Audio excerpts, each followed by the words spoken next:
teman-teman atau senior atau dari bapak-bapak ibu-ibu yang juga sebenarnya biasa menceramai para petani yang merupakan garda terdepan ya, berkaitan dengan pertanian di Sumatera Selatan. Di Berita Pagi dan terakhir ini di Estatus. Dan saat ini memberikan materi tentang Undang-Undang Nomor 40 Tahun 1999 tentang pers serta Kode Etik Jurnalistik yang dipedomani untuk wartawan sebagai kode etik. Untuk pagar rumah berkat para penyuluh Sumsel jadi lumbung pangan nasional. Tepuk tangan dulu. Masuk order reklamasi Pak. Jadi kita tahun 98 pergantian kepemimpinan dan tahun 99 lahirlah Undang-Undang Nomor 40 Tahun 99 tentang pers yang berkaitan dengan tugas wartawan di lapangan. Dasar dari wartawan bekerja di Undang-Undang Nomor 40 itu adalah yang paling mendasar dalam undang-undang itu adanya kemerdekaan pers. Kemerdekaan pers adalah satu proses untuk mendapatkan informasi, yang memiliki kebebasan dan tidak boleh dihalang-halangi wartawan dalam melaksanakan tugas untuk mendapatkan informasi di lapangan. Yang memanfaatkan menumpang di profesi wartawan, membonceng ya di profesi wartawan. Sebenarnya wartawan itu bukan ASN Pak, Ibu ya.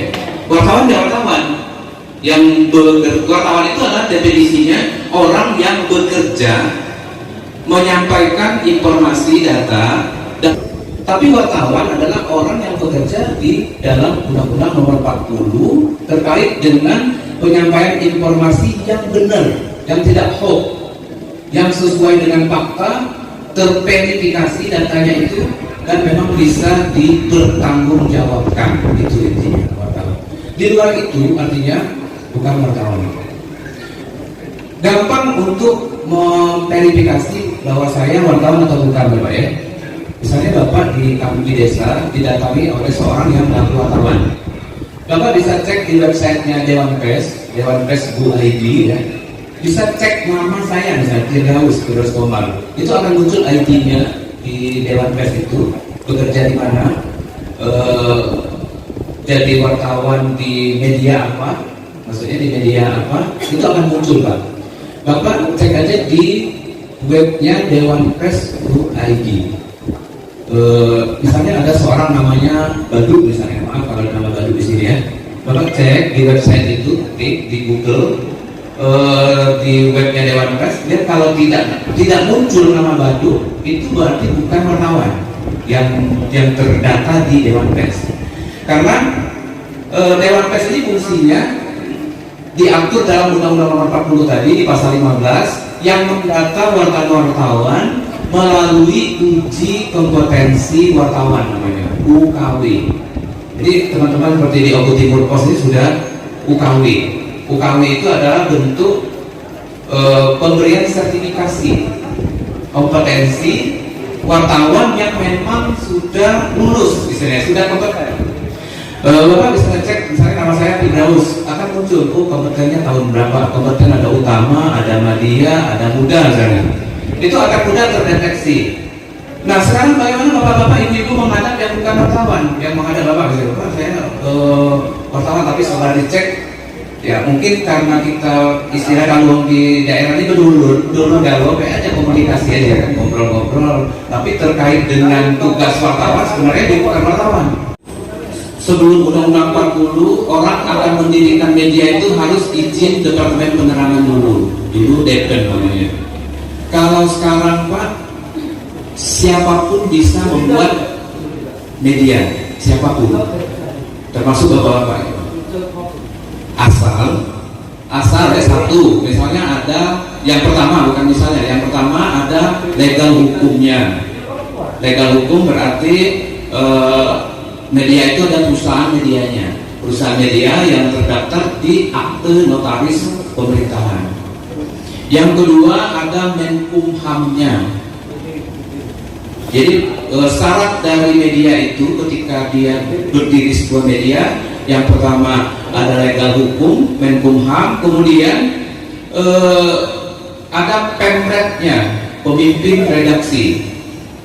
Pemimpin redaksi kalau di dalam Undang-Undang Nomor 40 itu penanggung jawab dari informasi yang disampaikan ke publik itu. Ada penanggung jawabnya. Jadi kalau ada kasus, ada case misalnya yang muncul, yang dituntut oleh publik masyarakat, kita gampang untuk ngeceknya. Oh, penanggung jawabnya si Pak Purwadi misalnya. Alamatnya di jalan ini. Jadi gampang untuk menuntut atau mengklaim berkaitan dengan informasi yang dia sampaikan. Lalu ada wartawan di Palupu, Sulawesi Selatan itu kena tuntut 3 bulan penjara, ya. Bukan kena tuntut, kena hukum, sudah vonis ya, vonis 3 bulan penjara. Ini persoalan hukum yang dihadapi karena kalau saya baca di berita itu tidak ada konfirmasi ketika berita itu disampaikan dan berita kasus ya, kasus terkait dengan korupsi, dan narasumber menuntut ke polisi, jaksa sampai ke pengadilan dan divonis 3 bulan. Hak jawab itu adalah hak yang dimiliki oleh narasumber atau publik untuk memberikan jawaban terhadap konten atau substansi berita yang disampaikan di media tersebut ketika tidak ada konfirmasi.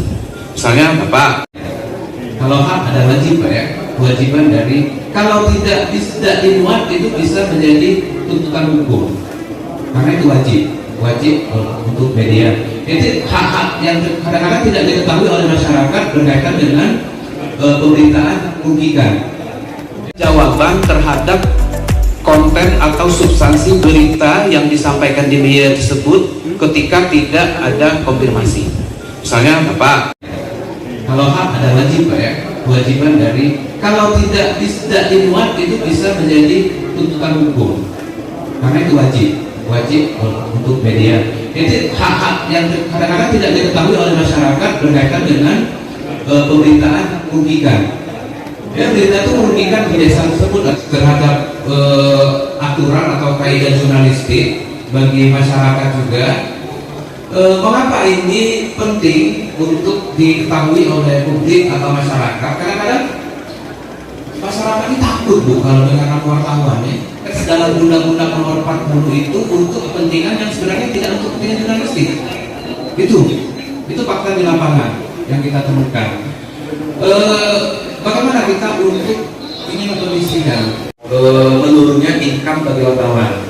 Jadi ada tahap pertama itu ada 5.000 lebih wartawan se-Indonesia ikuti program FJBP.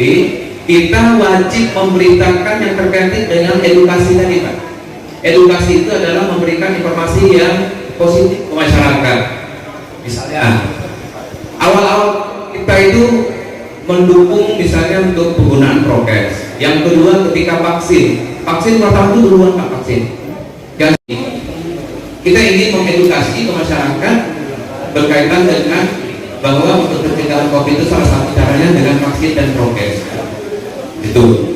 Itu fungsi edukasi.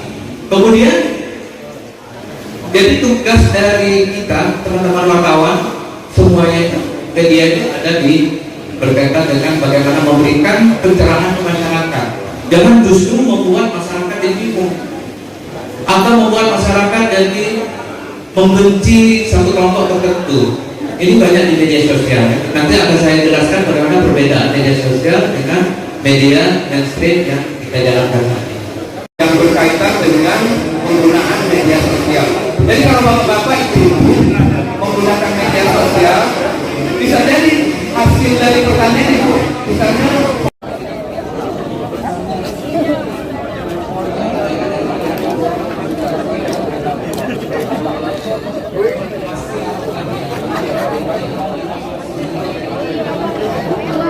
ini banyak Pak kejadian-kejadian ribuan seperti ini yang saya kadang-kadang saya itu menerima laporan dari kepala dinas, dari kepala desa, yang sering laporan kepala semua ya, kepala dinas, kepala desa, kepala sekolah yang sering terjadi dan kadang-kadang sebenarnya bukan wartawan itu sebenarnya. Iya, yang menumpang tadi, yang membonceng dari profesi wartawan. Ibu, dalam konteks pekerjaan kami wartawan itu tidak ada. Yang pertama tidak ada. Jadi kalau bapak, ibu-ibu didatangi seperti itu, catat aja Pak nomor telepon Pak Purwadi, nomor telepon saya. Saya kenal dengan Pak Fedra satu deh, saya orangnya. Saya berapa punya keluarga, keponakan saya jadi kepala sekolah, ketika dia nama saya mundur dia, karena pasti dia salah kan, ya dalam konteks itu. Pasti dia tahu nama Firdaus waktu itu istri saya, oh saya masih keluarga Pak Firdaus, pasti mundur ya. Iya. Iya, itu berapa kali tipnya seperti itu. Ketimbang kita harus ini bukan wartawan, nanti kita jadi persoalan lagi. Lebih baik kita satu komunikatif aja sama mereka, komunikatif apa yang memang bisa, informasi yang kita sajikan, informasi yang kita sajikan. Yang saya tanyakan langsung saja, Pak. Kita kan penyuluh pertanian kadang memiliki banyak karya-karya yang sifatnya tidak tertulis. Nah, bagaimana caranya kita bisa memasukkan ke media terhadap tulisan-tulisan penyuluh pertanian ini biar nanti bisa terbaca oleh umum, khususnya untuk petani di media? Apakah ada syarat khusus, kemudian apakah juga harus bayar royalti atau seperti apa? Ada aturan penulisannya seperti apa? Terima kasih. Misalnya ada potensi, saya yakin masih ada di daerah masing-masing untuk diekspos ya, untuk diekspos. Misalnya topiknya tentang macam-macam lah yang berkaitan dengan hasil pertanian di daerah yang binaan dari bapak-bapak, ibu-ibu sebagai penyuluh. Itu bapak bisa berperan sebagai narasumber, atau memang bapak memang ada skill untuk keterampilan menulisnya. Ya, saya pikir lewat media-media yang memang sudah lewat dinas atau dinas pertanian atau Kominfo ya, yang memang sudah ada list media, bisa digunakan untuk menyampaikan tulisan itu. Kalaupun misalnya tulisan itu belum jadi, masih bahan mentah ya, masih bahannya aja, diinfokan ke teman-teman media wartawan yang memang kita yakini dan sudah yakin kita dengan wartawan itu untuk dimuat di media tersebut. Tidak ada biaya, gratis Pak. Ya. Jadi karya tulis itu kalau dia sudah di media merupakan karya dari media tersebut Pak. Jadi terkait dengan undang-undang hak cipta Pak ya. Nah, undang-undang hak cipta. Jadi pertanggungjawaban dalam kaitan dengan informasi yang di media itu adalah media itu yang jadi tanggung jawab. Misalnya bahan-bahannya dari Bapak, termasuk misalnya Bapak nulis artikel atau teaser atau opini berkaitan dengan pembangunan pertanian yang Bapak kelola di satu desa tertentu. Itu ketika itu sudah dibuat di media yang punya tanggung jawab isi terkait dengan isi tersebut. Tapi kalau artikel biasanya yang penulis itu dikasih motor Pak. Ya dikasih motor. Tapi tergantung dari kemampuan dan medianya juga. Kalau medianya mau gaji wartawannya belum bisa, yang penulisnya biasanya tulis ikhlas kan. Itu yang dilakukan Bapak ini. Tapi Bapak bisa menggunakan juga media sosial, media sosial untuk menyampaikan informasi. Catatannya harus betul-betul memang informasi itu bisa dipertanggungjawabkan,